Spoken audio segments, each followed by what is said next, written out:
MBC 강원 영동 시사 프로그램 라디오 동서남북입니다. 네, 다음은 강원 지역의 이슈를 이야기해보는 동서남북 세상보기 시간입니다. 가톨릭 관동대 관광연구소 책임연구원인 이재복 지역시사 칼럼니스트 전화로 연결합니다. 안녕하십니까? 네, 안녕하세요. 네, 오늘은 강원도 빅3라 부르는 강릉, 춘천, 원주시에서 최근 거의 동시다발적으로 발생한 도민 공분 유발 사건을 정리해 주신다고 하셨는데요. 어떤 사안인지 얘기를 먼저 시작할까요? 네, 이른바 독감 예방 황제 접종과 들켜버리고만 달리는 안마방 사건입니다.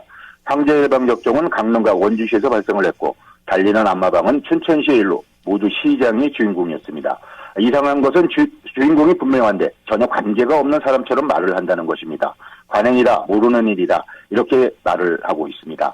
기획 의도에 따라 주인공용 대본도 다 만들었고 일사천리로 진행까지 마쳤는데 정작 주인공 자신은 몰래카메라에 취해했다며 피해자 코스프레를 하고 있다는 것이죠. 그래서 더 큰 논란과 공분을 산 것 같습니다. 네, 이 관련된 내용들은 사실 도내를 비롯한 전국의 거의 모든 언론에 도배가 되다시피 했습니다. 청취자 여러분들께서도 많이 아실 것 같은데요. 그래도 먼저 사건의 이 핵심 사항들 간략하게 정리를 해주실까요? 네, 김한근 강릉시장의 황제 예방 접종 사건은 강릉시 보건소 직원이 의료 행위를 할 수 없는 시장 집무실에서 공짜로 시장에게 인플루엔자, 즉 독감 예방 주사를 접종한 것입니다. 보건소의 독감 예방 무료 접종은 12세 이하의 어린이, 만 65세 이상 노인, 기초생활수급자, 국가유공자, 중증 장애인 등 사회 취약계층과 야외 예찰 예방활동 수행 공무원 등이 대상입니다.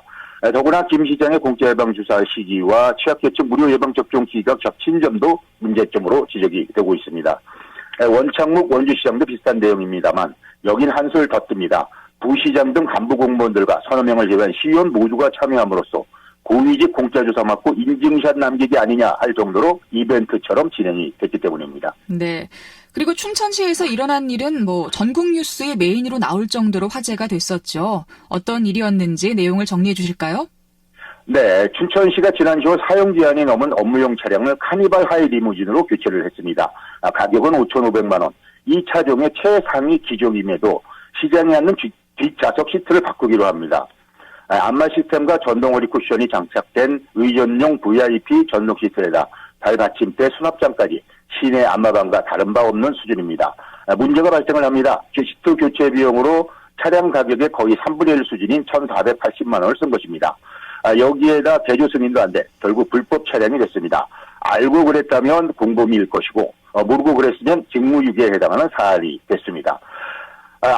불법적인 일을 위해 혈세를 쓴 것입니다. 더 기가 막힌 것은 정작 춘천시장 본인은 현재 에너지 자립도시 실천 의지를 위해 전기차를 타고 다니거나 버스를 이용한다고 밝힌 점과 시장의 업무용 차량으로 이미 2015년형 체험엔 승용차도 있다는 점에서 업무용 차가 왜 또 필요했을까 이런 것인데요. 공식적인 답변은 허리가 안 좋은 시장의 장거리 이동을 위한 것이었다고 합니다. 제 개인적인 생각은 많은 국회의원들이 같은 차종 카니발 하이 리무진을 개조해 타고 다니는 게 부러웠던 거 아니냐 이렇게 생각이 듭니다. 네. 그리고 또 3명의 시장 모두가 사과를 하면서 그동안의 관행이었다. 또 이제 개조된 차를 한 번도 타지 않았다. 이렇게 항변을 했는데요. 억울하다는 입장으로 이해를 해야겠죠? 이건 좀 다른 얘기인데요. 청취자 여러분들은 관성, 관행, 관습, 적폐의 뜻을 구분하실 수 있을지 모르시겠습니다만은 저는 잘 몰라서 여러 자료들을 좀 찾아봤습니다.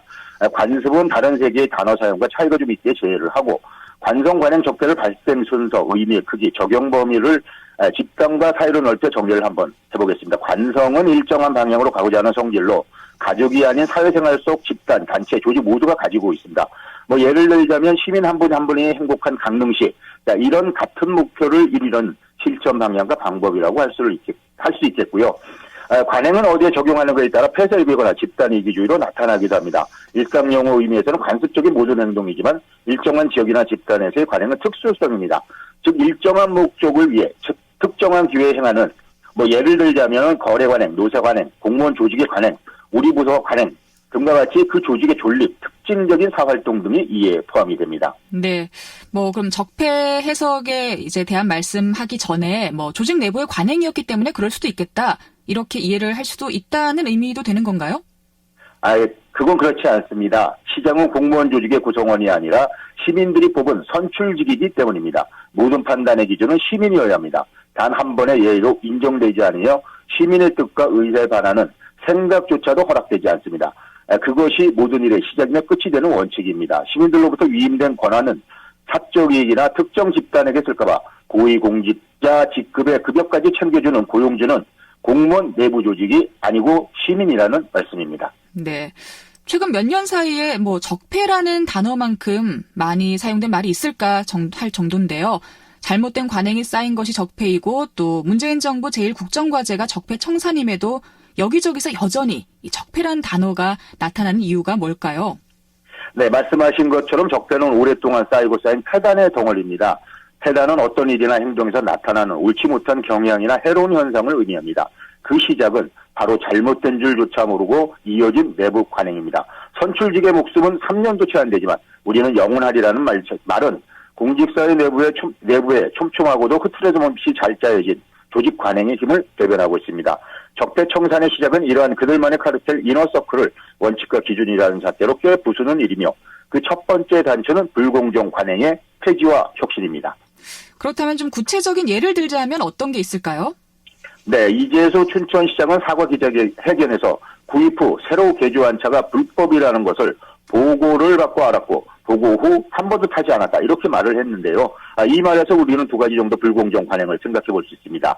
첫째는 시장의 말이 사실이라면 차량 개조를 기한한 공무원은 상보의 보고와 결제를 생략하고 알아서 낀다는 인생관에 기초해서 과도한 충성심에서 했을지 모르지만 징계 사유에 해당합니다. 꼬리 자르기식 부하 직원을 쓸데있는 물건인가 아닌가로 판단하는 상명하복식이 잘못된 관행에서 비롯된 것입니다. 두 번째는 수질바다 시트를 개조한 자동차 시트 업체와 관련된 잘못된 관행인데요. 이 업체는 이제 큰일이 났습니다. 앞서 이것을 기한해 예산을 지출한 공무원이 조금이라도 가벼운 징계를 받으려면 원상복구부터 해야 합니다. 이 문제가 이제부터는 시와 업체의 문제로 넘어가면서 공무원 조직 특유의 가필이 나타납니다. 비록 대놓고 말은 하지 않지만 자신처럼 알아서 기어야 앞으로의 사업이 최소한 가시밭길은 아닐 것이라면서 보이지 않는 압력을 넣을 것입니다. 이런 것들이 이 출발점은 책임 회피나 면피, 나만 안 다치고 안녕하는 것만이 살 길이라는 공무원 조직 특유의 잘못된 인식관행이 그 출발점이라고 할 수 있겠습니다. 네, 이제 또 마무리할 시간이 다 되어 가는데요. 짧게 정리를 해주신다면요? 네, 오늘 정리는 이 말로 대신을 하겠습니다. 어제의 범죄를 벌하지 않는 것, 그것은 내일의 범죄에 용기를 주는 것과 똑같은 어리석은 짓이다. 소설가 알베르트 까미의 말입니다. 네. 자, 동서남북 세상보기 시사 칼럼니스트 이재복 평론가와 함께 오늘 이야기 나눴습니다. 고맙습니다. 네, 감사합니다.